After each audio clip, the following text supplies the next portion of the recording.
Assalamualaikum warahmatullahi wabarakatuh. Sesuai dengan thumbnail yang teman-teman lihat, saya akan membawakan kisah tersebut. Pernah dengar tentang rumah yang penuh dengan kuntilanak? Bagaimanakah asal-usulnya? Sebelum kita masuk ke selengkapnya, kita harus berdoa dulu ya. Bismillahirrahmanirrahim. Allahumma sholli ala sayyidina Muhammad sallallahu alaihi wasallam. Ini dia selengkapnya.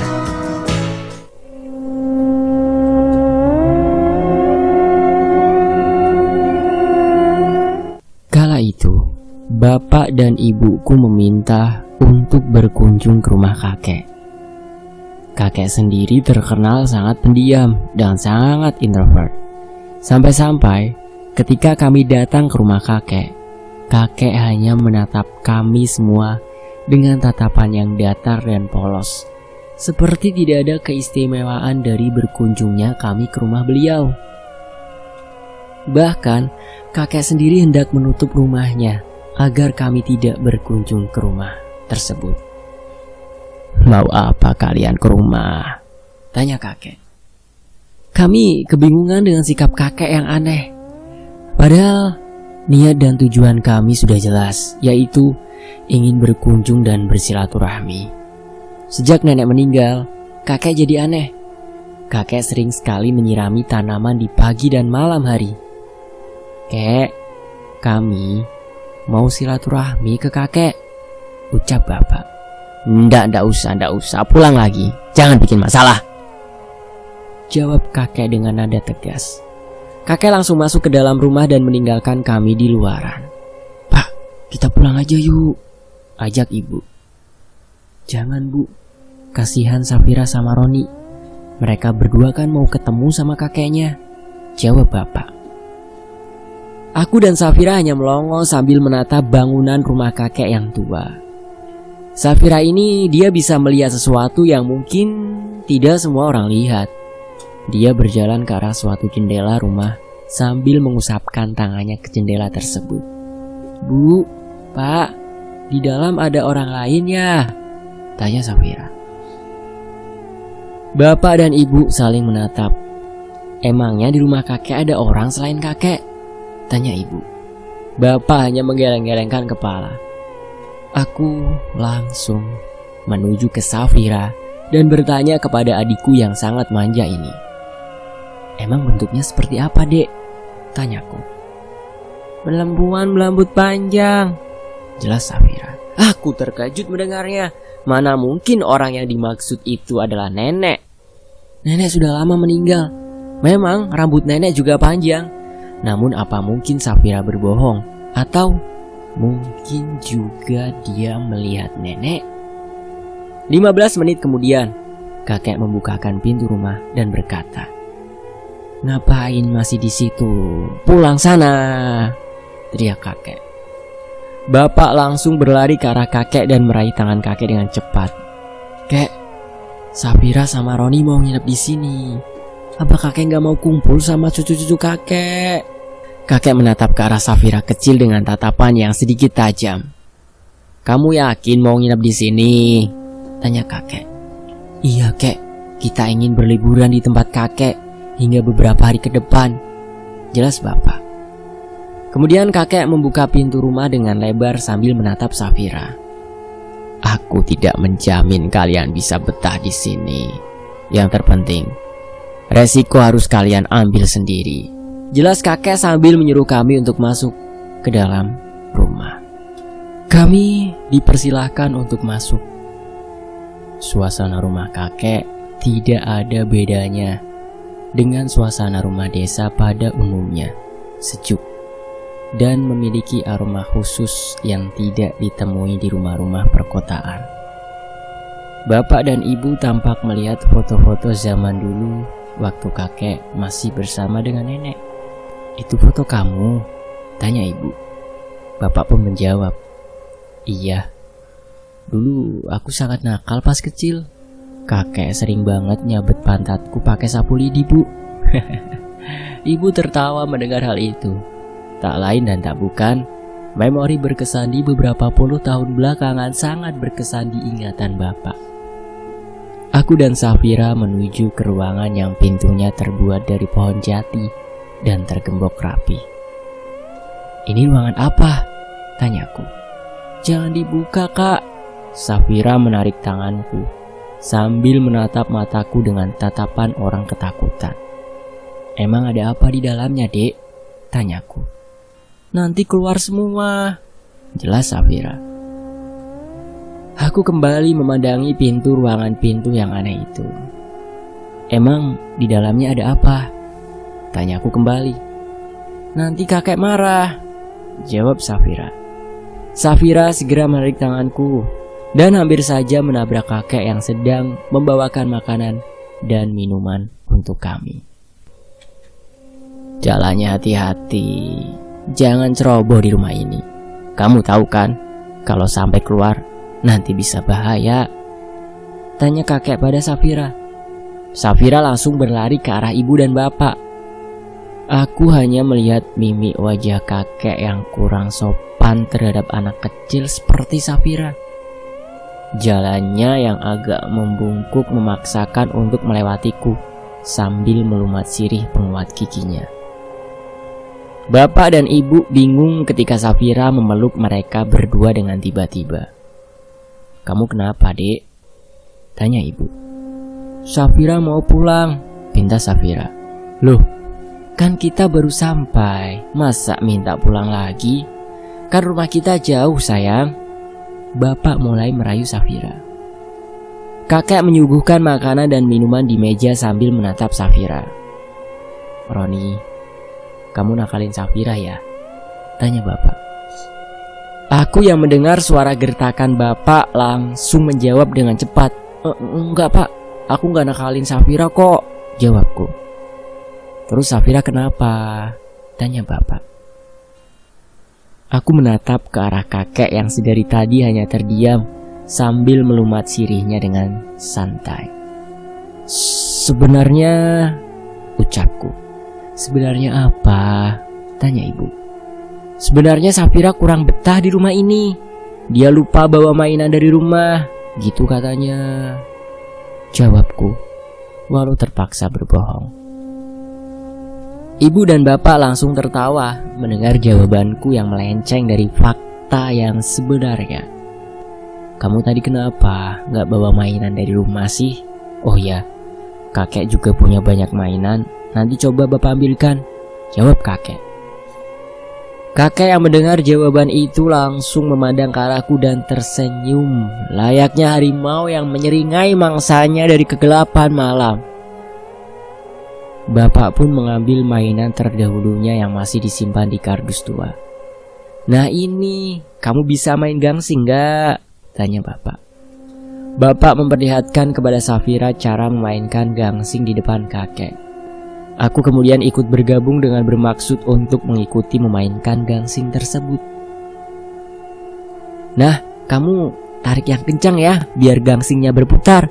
Tapi hati-hati, barangkali kena tangan kamu," jelas bapak kepada Safira. Safira kemudian memainkan gangsing, namun selalu gagal. "Susah, Pak," keluh Safira. "Kayaknya mainan ini gak bagus deh buat kamu." Bapak pun kemudian mencari mainan yang lain agar Safira betah di rumah kakek. Diambillah sebuah boneka yang sudah lama tidak digunakan. "Nah, ini boneka aja ya," ucap bapak. "Boneka siapa itu, Pak?" tanyaku. "Itu boneka milik nenekmu dulu," jawab kakek. Bapak kemudian menyerahkan boneka itu kepada Safira. Namun aku merasakan hal yang negatif di dalam boneka itu. "Pak, bukannya peninggalan orang yang sudah meninggal harus kita buang ya?" tanyaku. "Gak semuanya, Roni. Kalau masih bisa dipakai, kenapa harus dibuang kan?" jawab bapak. "Tapi kan itu boneka memang bentuknya serem, Pak. kenapa kakek masih merawat boneka itu? Tanyaku. Kakek kemudian menyuruhku untuk menghadapnya. Bapak dan ibu hanya memandangi kakek yang ingin memberitahu kepadaku tentang sesuatu dari boneka itu. Kakek pun memegangi kedua tanganku dengan lembut. Tangannya yang sudah keriput dapat aku rasakan dengan jelas. Tulang-tulang dan urat tangannya terasa jelas. Nenek belum meninggal, Roni, senyum kakek. Aku terkejut mendengarnya. Aku memandang ke arah Safira yang sedang memainkan boneka itu sambil mengelus-elus manja rambut boneka tersebut. Kamu tahu kan, di rumah ini kamu tidak boleh berkata hal-hal yang menyakiti. Tata krama dan sopan santun sangat diperlukan saat kamu bertamu dimanapun, ucap kakek kepadaku. Aku menelan ludahku sendiri dalam-dalam. Keringatku bercucuran seketika. Ingin rasanya aku melepaskan genggaman itu, namun kakek menahannya. Kamu jangan pernah ke ruangan itu lagi ya. Nanti kamu bisa diganggu. Diganggu siapa, kek? Kakek membisikkan satu kata kepadaku. Angonku. Jantungku langsung berdegup kencang. Aku tak bisa mengucapkan satu kata pun di depan kakek. Jadi apa yang dilihat oleh Safira sebelum masuk itu adalah angonnya kakek. Kakek pun melepaskan genggaman tanganku. Ia kemudian masuk ke dalam kamarnya. Aku masih berdiri tegap di tempat kakek terduduk di sofa yang tua dan penuh debu. Sesekali aku memandang foto nenek dan kakek yang terpasang di dinding rumah. Bu, Pak, aku mau pulang, ucapku dengan wajah datar. Bapak dan ibu langsung menuju ke arahku. Kamu kenapa lagi? Tanya ibu. Aku mau pulang, aku gak betah di sini, jawabku dengan wajah ketakutan. Bapak langsung menarikku keluar rumah. Ia memintaku untuk bersikap tenang. Kedua tangan bapak menyentuh pipiku dan meyakinkanku untuk tetap tenang. Kamu kenapa, Ron? Bilang sama bapak. Safira udah tenang kok. Kok malah kamu yang sekarang minta pulang? Tanya bapak. Aku menangis saat itu juga. Betapa aku paham apa yang dimaksudkan oleh kakek. Rasanya baru sekarang aku tiba di tempat yang tidak nyaman dengan kehadiranku. Hawanya terasa berbeda dan penuh akan ketakutan. Pak, bapak jangan ninggalin aku sama Safira ya. Roni takut, Pak, ucap Roni. Bapak tersenyum dan langsung memelukku dengan hangat. Aku merasakan kenyamanan di saat pelukan bapak yang menetralkan emosi dan perasaan kacauku. Bapak gak akan ninggalin anak bapak, jawabnya. Tenang sudah pikiranku. Aku merasa baikan sekarang. Bapak menggandengku masuk ke dalam rumah. Rasanya aku harus siap menahan rasa takut lagi untuk beberapa hari ke depan. Safira dan ibu, aku masih melihat mereka masih tersenyum hangat. Bapak juga, mereka bertiga seperti tidak menyadari apa yang berada di rumah itu. Udah tenang? Kalau udah tenang, kamu sama Safira masuk ke kamar. Kakek udah nungguin dari tadi, ucap ibu. Aku mengajak Safira untuk menuju kamar, sedangkan bapak dan ibu masih membereskan barang-barang. Kak, bonekanya boleh aku kasih nama nggak? Tanya Safira. Boleh kok. Kamu mau namain boneka itu apa? Tanyaku. Gendis, ucap Safira. Nama yang indah seperti nama yang pernah aku dengar di sebuah cerita-cerita bacaan dulu. Cantik seperti nenek ya rambutnya, tanyaku. Emang kakak tahu nenek? Tanya Safira. Tahu kok, nenek itu baik banget. Kalau setiap kakak kesini, nenek selalu nawarin makanan kesukaan kakak, jawabku. Safira juga tahu nenek, kak, jawabnya. Aku terhenti sejenak. Aku menundukkan badanku dan bertanya kepada Safira sekali lagi. Kamu tahu nenek? Di mana? Tanyaku. Di kamar yang kekunci itu, jawabnya. Aku menoleh ke arah kamar yang terkunci dan menjadi larangan bagi kita semua. "Kapan?" tanyaku. "Tadi pas kakak keluar rumah sama bapak." Aku mencoba tenang. Anggap saja Safira berbohong. Anggap saja apa yang dikatakan Safira tidak sesuai fakta. Aku mencoba tersenyum di hadapan Safira. "Kamu ngobrol gak sama nenek?" tanyaku. Safira menggeleng-gelengkan kepalanya. "Kamu gak ngobrol sama nenek?" tanyaku kembali sekali lagi. Safira tetap untuk tidak menjawab pertanyaanku. Dia kemudian berjalan ke arah kamar sambil memainkan boneka itu. Aku berjalan di belakangnya. Langkah kecil Safira membuatku takut setengah mati. Di depan kamar, kakek sedang menunggu kami berdua untuk masuk. "Makasih, Kek," jawabku.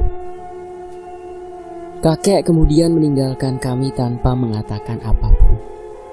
"Kak, ayo masuk," pinta Safira. "Safira, kamu ngerasa aneh gak sih sama kakek?" tanyaku. Safira tidak meladeniku. Mungkin ia belum paham. Safira lebih dulu masuk ke dalam kamar. Aku masih penasaran dengan ruangan itu. Aku masih penasaran dengan angon yang dimaksud kakek.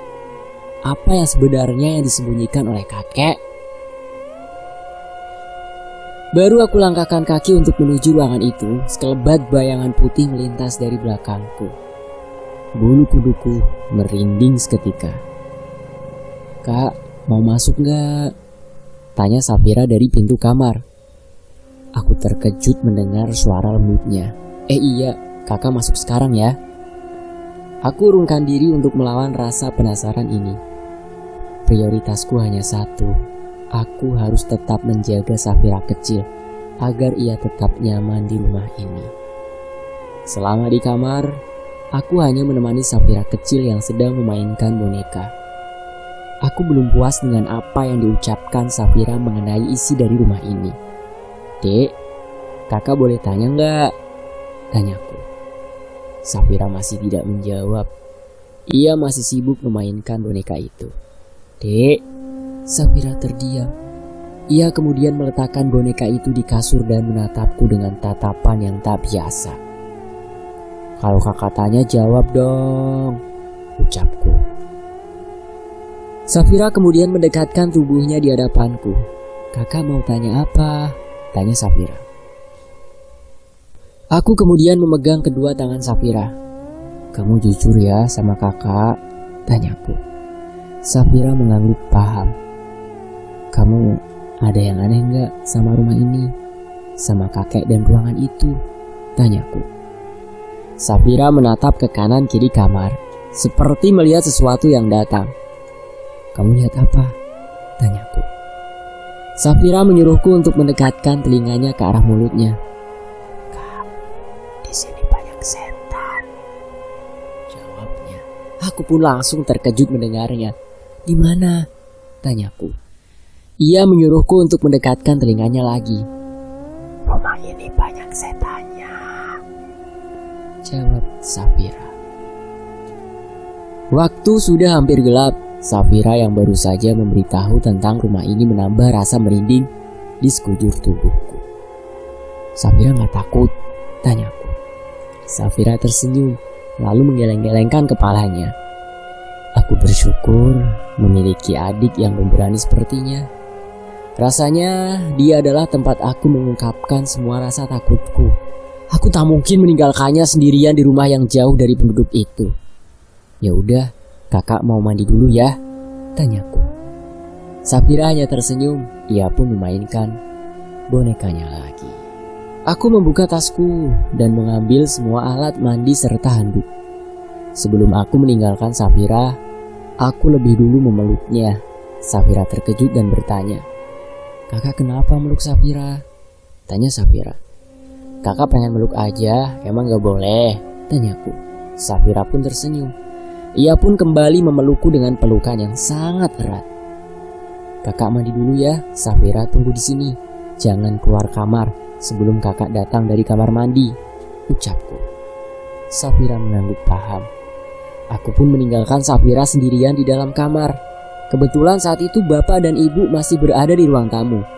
Mereka berdua ternyata sedang bercerita mengenai masa lalu rumah ini. Namun, sesaat obrolan itu menjadi sangat sensitif manakala bapak menceritakan tentang kematian nenek yang tidak wajar. Aku mencoba mencari tahu dengan menguping di dekat lemari besar sebagai pembatas antara ruang tamu dan juga ruang dalam rumah kakek. Kematian nenek belum jelas. Aku juga belum tahu mengapa. Tapi nenek meninggal karena sesuatu yang disembunyikan oleh kakek, ucap bapak. Ibu kemudian menanggapi ulasan bapak mengenai kematian nenek. Pak, bukannya nenek meninggal karena sakit? Tanya ibu. Bapak pun menjelaskan. Setiap malam, kakek itu sering sekali menyirami bunga di depan rumah. Dan ada ritual khusus yang dilakukan kakek di setiap Selasa Kliwon.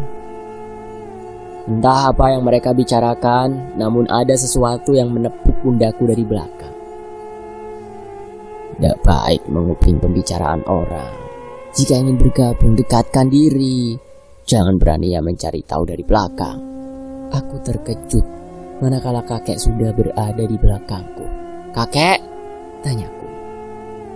Ibu dan bapakmu sedang membicarakan nenek. Tidak sepantasnya mereka berdua membicarakan hal itu di rumah ini. Jelas kakek. Kek, nenek meninggal karena apa? Tanyaku. Kakek tidak menjawab.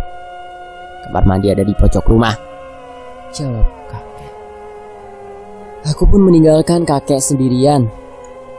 Tampaknya kakek sudah mulai geram dengan perlakuan ibu dan bapak karena pembahasan sensitif mengenai nenek. Mungkin itu adalah urusan orang tua yang tidak boleh aku ketahui. Namun, manakala rasa penasaran ini memuncak, aku selalu nekat untuk mencari tahu kebenaran yang tersimpan di rumah ini. Aku pun mencari kamar mandi yang dimaksud kakek. Ternyata kamar mandinya berada benar di pojokan rumah. Langkahku menjadi sangat berat, seperti ada yang membisiki untuk tidak memasuki kamar mandi itu. Aku pun melawan diri dengan menghilangkan rasa takutku. Langkah beraniku menuju ke arah kamar mandi di pojok rumah membuat pikiranku melayang kemana-mana. Mungkinkah kamar mandi ini angker? Mungkinkah ada sesuatu di dalam sana? Kemudian aku menyalakan lampu kamar mandi. Setelah selesai, aku menengok kanan kiri sekeliling rumah. Bila ada sesuatu yang mencurigakan, aku bisa dengan cepat berlari tanpa memikirkan keringat yang berada di sekujur tubuhku ini. Aku masuk ke dalam dengan mengucapkan bismillah. Lalu seluruh pakaian aku lepas satu persatu. Tidak lupa pula aku menyalakan keran agar air terisi penuh. Piu. Air pertama membasahi tubuhku. Lumayan dingin juga. Pedesaan kakek memang terkenal dengan air dinginnya. Piu. Siraman air kedua membasahi rambutku. Aku mengambil sedikit sampo dan mengarahkannya ke rambut. Dengan sabar tanganku memijat-mijat kepala hingga sampo itu merata di sekeliling rambut kepalaku. Namun, begitu aku ingin membersihkan busa sampo, tiba-tiba lampu mati dengan sendirinya. Kek, listriknya habis ya? Tanyaku. Aku mencoba untuk mencari gayung yang berada di sekitaran bak kamar mandi. Aku masih ingat gayung itu berada di situ. Tanganku meraba-raba ke arah gayung itu berada. Suara keran yang mendominan membuat suaraku tidak terdengar hingga di luar sana. Apa ini? Aku merasakan beberapa helai rambut berada di dalam bak kamar mandi itu. Tidak terlalu panjang, namun juga tidak pendek. Rambut siapa ini? Rasanya rambutku tidak ada yang rontok satu pun. Tapi kenapa terasa janggal? Aku mencoba untuk berpikiran jernih. Dan setelah aku dapat gayung itu, aku segera menciduk air hingga penuh dan aku arahkan ke kepalaku. Aku lakukan itu hingga 4 kali sampai busa sampo itu benar-benar hilang. Barulah setelah selesai, lampu kamar mandi menyala kembali. Aku segera mengambil handuk dan kubuka pintu kamar mandi dengan tujuan mencari tahu siapa yang barusan menyalakan lampu kamar mandi tersebut.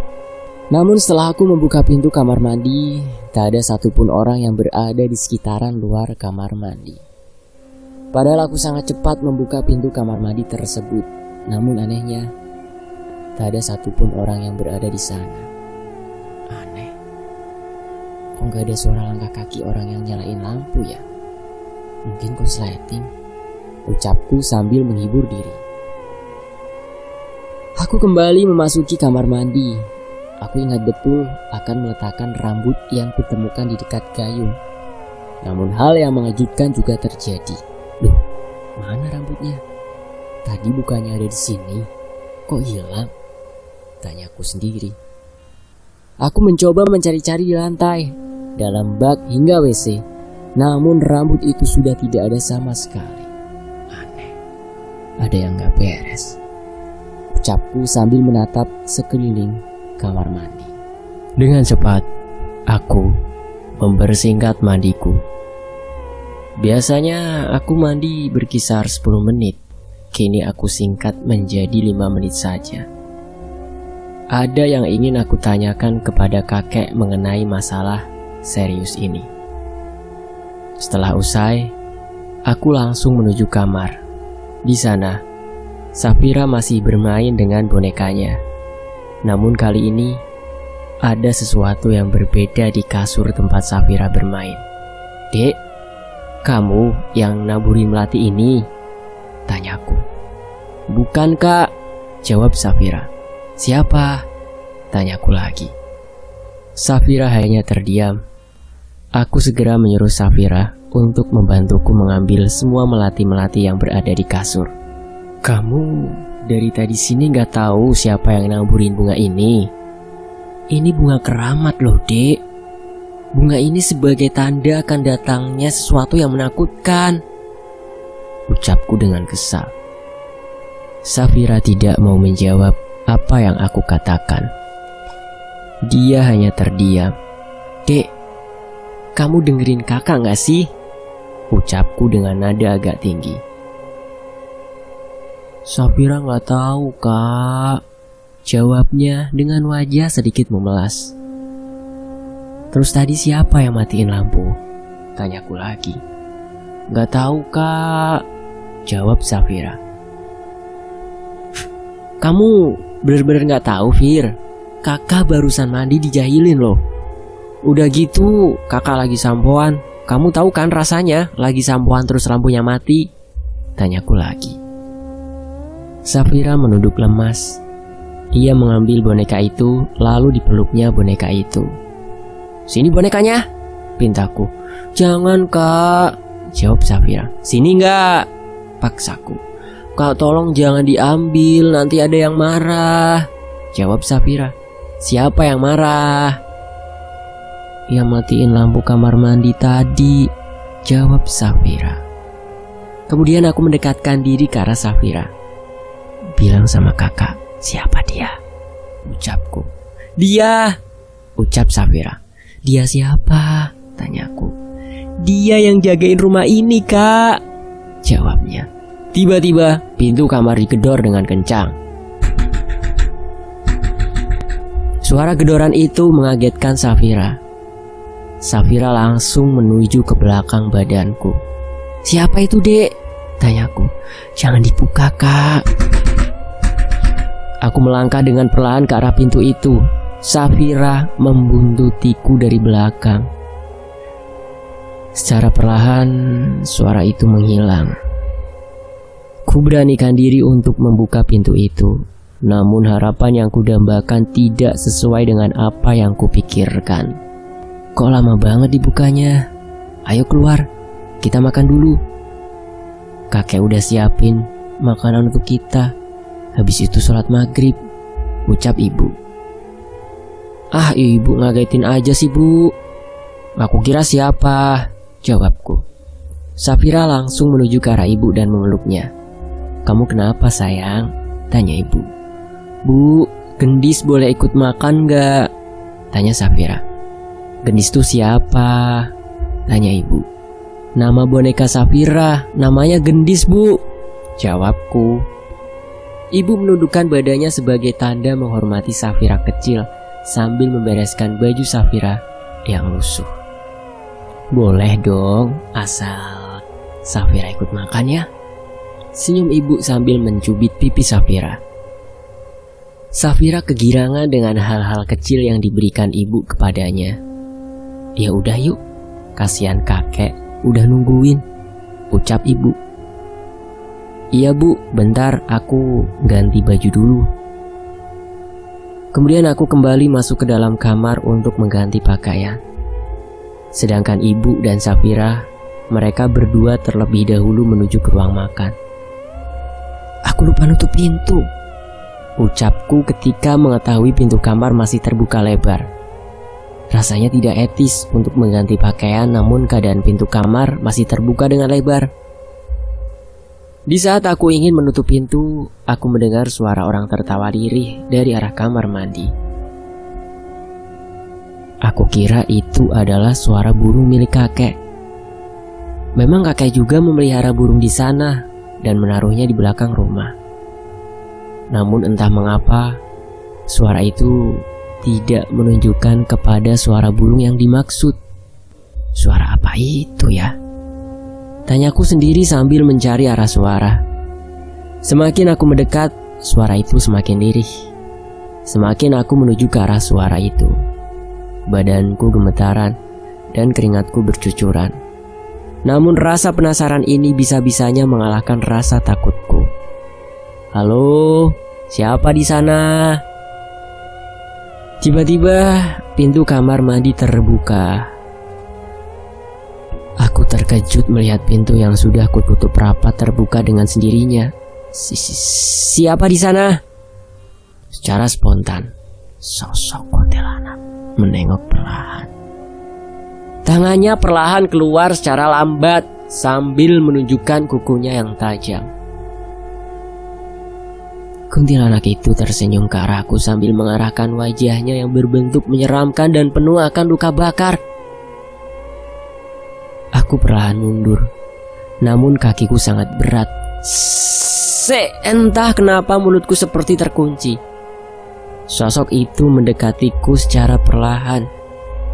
Tubuhnya bergerak-gerak seperti tidak mampu menyeimbangkan.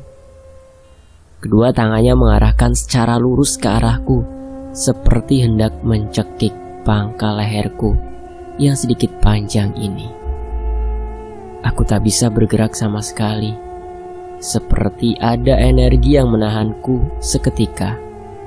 Jantungku berdegup kencang, bahkan nafasku juga tidak normal. Sedikit kacau, karena melihat sosok itu mendekatiku dengan wajah yang mengerikan. "Kek!" ucapku memanggil nama kakek yang mungkin bisa menyelesaikan masalah ini. Aku sangat takut kala itu. Rasa takutku mengalahkan segalanya, menimbulkan ketidaksinkronan seluruh anggota tubuh hingga bertekuk lutut kepada ketidakyakinan. Karena aku tak mampu menahan rasa takutku, aku pun sedikit melemas dan tak sadarkan diri. Aku memiliki sebuah kebiasaan buruk. Jika berada di dalam tekanan, tubuhku akan merespon dan bekerja menjadi tidak karuan. Dari hidungku keluar darah, aku mimisan. Aku memperhatikan sosok itu yang masih terus menuju ke arahku secara abstrak. Tidak jelas dan terlihat absurd. Namun, di saat aku ingin terjatuh, seseorang menahanku dan menutup mataku dengan kedua tangannya yang sudah keriput. Sangat familiar bau tangan dan bentuknya yang tidak sama dari kebanyakan orang. "Roni, tidur." Kedua tangannya mengusap mataku sambil membacakan sesuatu yang kusebut sebagai mantra. Setelah itu, aku tidak ingat lagi apa yang sedang aku lakukan. Aku hanya ingat ketika seluruh keluargaku dan kakek sudah berada di kamar dan menahanku untuk tidak terbangun dulu. Bu, kok aku di kamar? Tadi kan aku di belakang. Tanyaku. Kemudian ibu pun bertanya, kamu barusan pingsan? Kakekmu nemuin kamu sudah tergeletak. Apakah kamu mimisan? Kata kakek. Apa beneran gak? Ya seperti itu ibu bertanya. Aku menatap wajah ibu yang panik. Safira dan bapak memandangku dengan pandangan yang tidak biasa. Kamu lihat apa, Ron? Tanya bapak.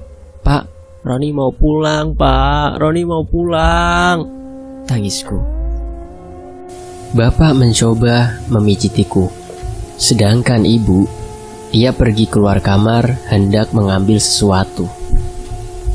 Kini Safira berada di sisiku. Bapak berucap kepadaku, kita gak mungkin pulang sekarang, mungkin esok hari. Itu juga jika kondisi memungkinkan. Sekarang kamu istirahat ya, tenangkan pikiranmu sejenak, ucap bapak. Ibu membawakan air hangat dan kain. Tubuhku tiba-tiba demam tinggi. Apa mungkin karena efek kaget melihat sosok itu? Seharusnya kamu nurut sama ibu. Coba kalau kamu langsung ke ruang makan dan makan bersama kami. Tidak mungkin kamu akan kayak gini. Kita ini pendatang, harus hormati tuan rumah, ucap ibu sambil mengarahkan kompresan di dahiku yang suhu tubuhnya tiba-tiba naik. Kakak gak apa-apa kan? Tanya Safira. Aku tersenyum mendengar suara lembut adikku yang peduli dengan keadaanku sekarang. Kakak gak apa-apa Safira, nanti juga sembuh, jawabku. Setelah mengkompres dahiku, ibu kemudian keluar kembali bersama bapak. Safira memandangi ibu dan bapak yang sudah keluar kamar. Ada apa Safira? Tanyaku. Kakak betah gak di rumah ini? Tanya Safira. Aku terdiam. Ingin rasanya menjawab tidak betah. Namun apa daya tekanan yang aku peroleh tidak sebanding dengan mental yang kupunya. Sebenarnya kakak gak betah kan? Sambung Safira. Kakak betah kok, cuman tadi ada beberapa gangguan yang buat kakak takut aja. Kemudian Safira mengambil boneka gendis yang berada di dekatnya. Gendis bilang, rumah ini penuh setan, kata Safira. Gendis bilang gitu, Dek. Iya kak, katanya setannya jahat semua, gangguin orang-orang yang datang ke sini. Emang gak bisa dihilangin setannya? Bisa kak, jawab Safira. Aku merasa nada Safira berubah seketika, seperti ada yang ingin berkomunikasi denganku lewat tubuh Safira. Jika tuan peliharaan ini atau kakek kamu belum meninggal, kalian semua tidak akan keluar dari sini. Suaranya berubah menjadi suara wanita yang berusia 70 tahunan. Rasanya suara itu sangat familiar di telingaku. Nenek merasuki tubuh Safira lewat boneka gendis yang berada di dekatnya. Peliharaan kakekmu itu sudah membunuhku, jelas nenek. Safira kemudian tersadar. Kak, tadi itu apa kak? Tanyanya. Aku berusaha untuk bangkit, namun tubuhku belum mampu untuk memberitahu sesuatu kepada Safira mengenai kebenaran yang terjadi. Kamu tahu dek, boneka gendis adalah petunjuk dari rumah ini, ucapku. Boneka gendis? Tanya Safira sambil memegang boneka gendis. Hatiku bimbang, ingin rasanya memberitahu kepada Safira. Namun, apa dia mengerti jalan pikirku mengenai kakek? Safira, kakak mau bisikin sesuatu. Safira mendekatkan telinganya ke arahku. Aku pun memberitahu kepada Safira mengenai boneka gendis. Nenek masih ada. Dia berada di boneka gendis. Safira terkejut mendengar ucapanku. Ia pun memandangi boneka gendis. Kak, jadi yang merasuki Safira? Iya, itu nenek, jawabku. Baru saja kami membahas mengenai nenek, sekelebat bayangan putih melewati kamar. Apa itu, Kak? Tanya Safira. Tiba-tiba saja Safira menjadi orang yang penakut. Safira takut, Kak. Sebuah tangan seperti sama yang dilihat oleh Roni di kamar mandi kembali muncul. Jari jemarinya yang panjang dan kukunya yang sangat tajam menyentuh daun pintu kamar. Aku langsung terduduk. Entah dari mana tenaga yang aku dapatkan. Yang pasti, tubuhku merespon dengan cepat. Safira langsung memelukku begitu tangan itu memperlihatkan kepada kami dengan jelas. Secara perlahan, wajah sosok itu diperlihatkan. Safira berteriak dengan kencang. Aku kembali mimisan dan langsung tak sadarkan diri. Teriakan Safira pun membuat ibu dan bapak berlari ke arah kamar. Roni! Teriak ibu yang melihat kondisiku kembali drop seperti awal mula. Bu, kita harus keluar dari sini. Jelas bapak. Tapi ini sudah malam, Pak. Safira menangis kencang. Sayang, kamu lihat apa? Tanya ibu kepada Safira. Setan, jawab Safira. Suara langkah kaki menggunakan sendal bakiak terdengar dari kejauhan. Suasana menjadi sangat horor ketika kakek muncul dengan menggunakan baju Jawi jangkep. Mereka terbangun, ucap kakek dari daun pintu. Mereka siapa, kek? Ibu bertanya. Mereka yang disebut dengan penunggu lama dari tempat ini. Aku telah lama mengurungnya. Namun anakmu, Safira, dia membukanya kembali. Jelas kakek. Bapak mendekati kakek. Mereka berdua cekcok dan saling berdebat terhadap awal mula masalah ini muncul. Kenapa kakek tak bilang dari tadi jika tempat ini sangat angker? Roni dan Safira itu perasa, kek. Mereka berdua bisa merasakan hal itu.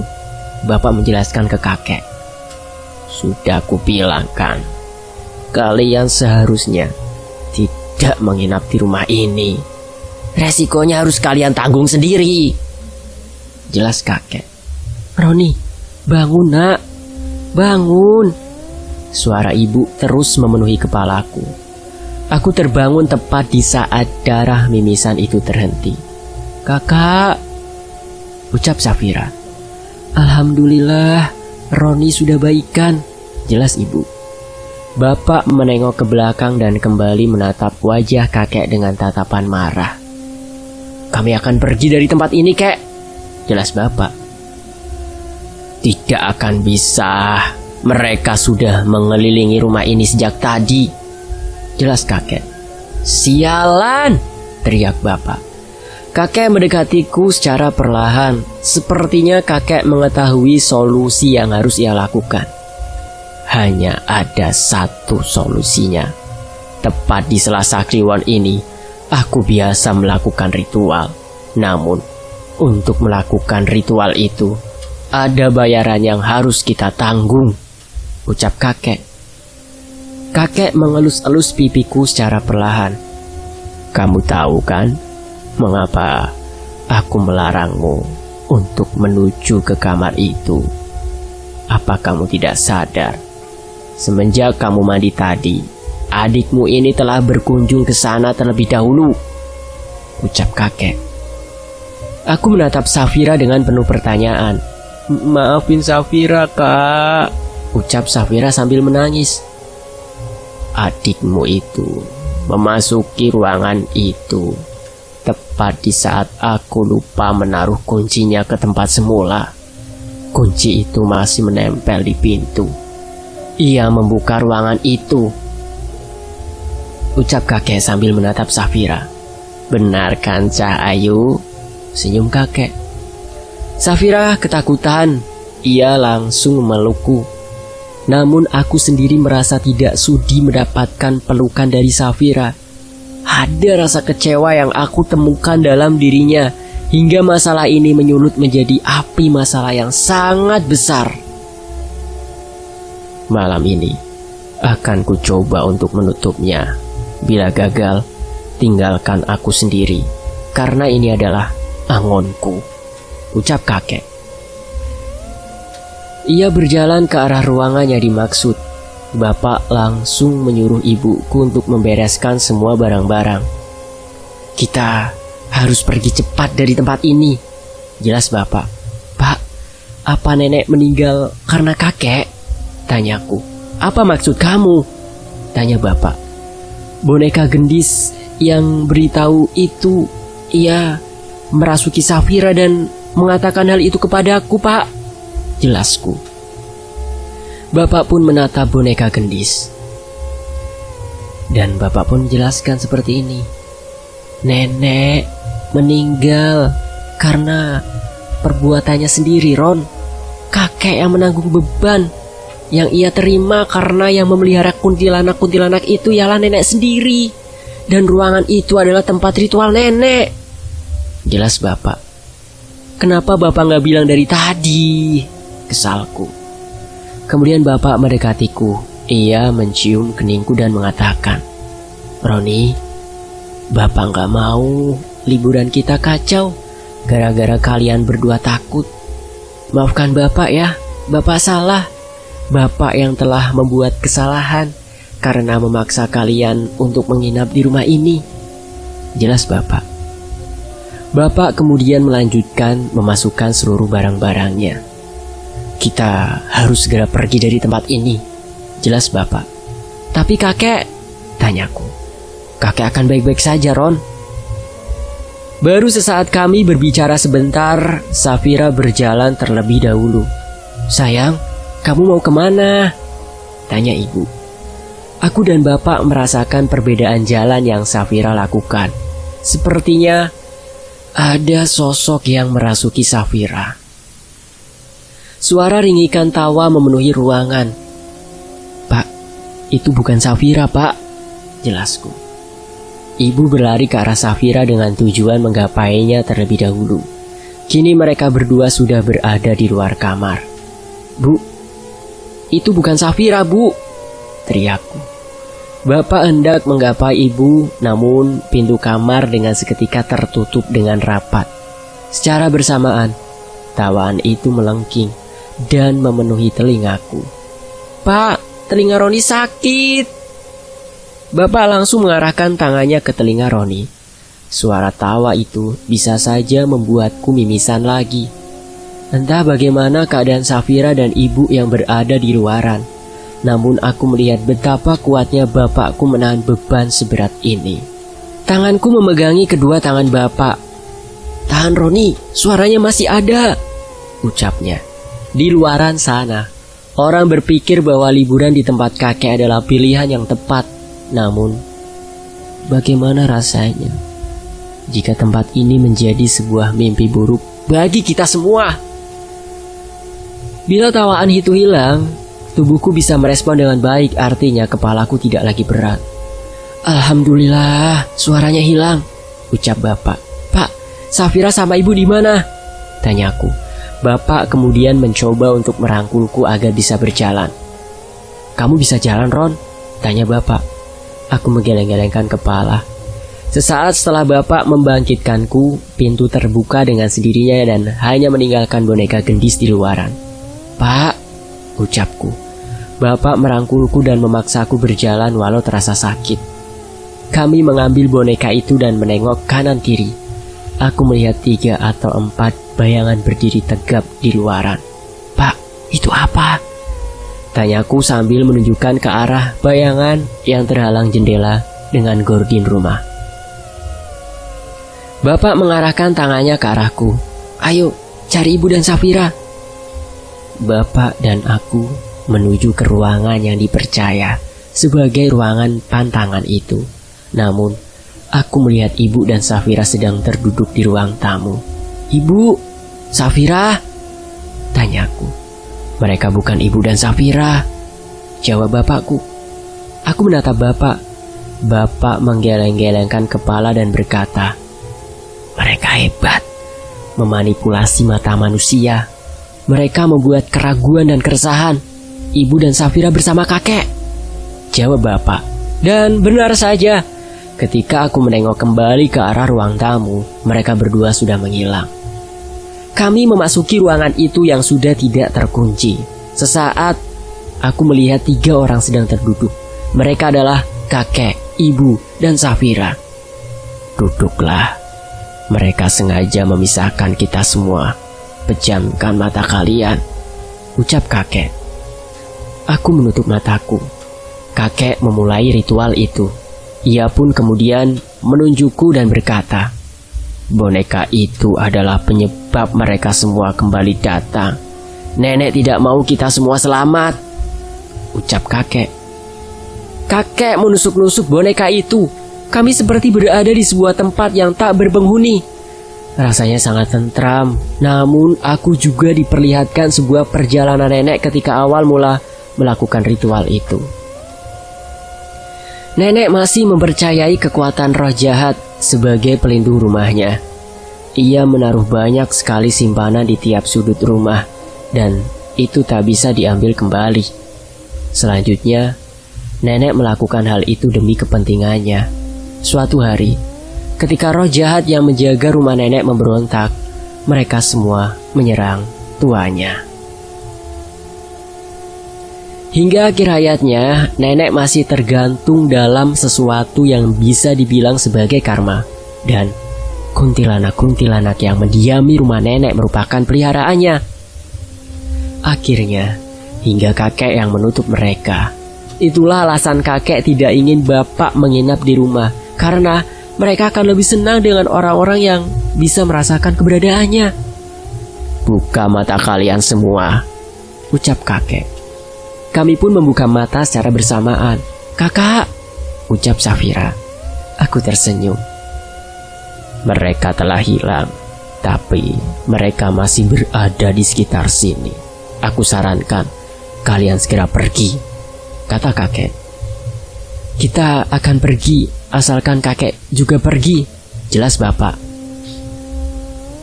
Aku tidak akan pergi kemana-mana. Mereka adalah peliharaanku. Jika aku ikut, mereka juga akan ikut. Akan lebih baik jika aku berada di sini bersama dengan mereka, jelas kakek. Kakek pun menatap ke arahku dan berkata, sosok yang kau temui di kamar mandi adalah bentuk dari roh jahat yang menyelimuti nenekmu. Safira pun melihat boneka gendis yang telah ditusuk banyak jarum. Gendisnya, ucap Safira. Boneka gendis adalah perantara sosok itu. Aku telah menguncinya. Kelak jika boneka ini ditemukan kembali, berarti mereka keluar lagi, jelas kakek. Kakek mengambil boneka itu. Untuk sementara, boneka ini akan disimpan di tempat yang aman, senyum kakek. Baru kali ini aku melihat senyum kakek yang sangat manis. Kalian harus segera pulang ya, kata kakek. Kami pun langsung membawakan barang-barang kami dan bersiap diri untuk meninggalkan kakek. Bapak langsung memanaskan mesin mobil. Aku menjaga Safira. Ibu memasukkan semua barang-barang ke dalam mobil. Kakek mendekatiku dan Safira. Rumah ini disebut dengan rumah kuntilanak karena hampir yang menempati rumah ini adalah kuntilanak, senyum kakek. Mobil sudah siap, teriak bapak. Kami pun pamit terhadap kakek. Kakek melambaikan kedua tangannya ke arah kami. Setelah kami telah masuk ke dalam mobil, Safira menutup matanya dan meringis ketakutan. Kamu kenapa, Dek? Tanyaku. Bapak dan ibu pun menengok ke arah Safira. Ada apa, Safira? Tanya bapak. Pak, di sebelah kakek banyak kuntilanaknya, Pak. Jelas Safira. Bapak dan ibu saling menatap. Kami pun segera meninggalkan tempat itu. Namun, kisah ini belum selesai. Selama 15 tahun kami tidak berkunjung ke tempat itu dan kakek telah meninggal dunia.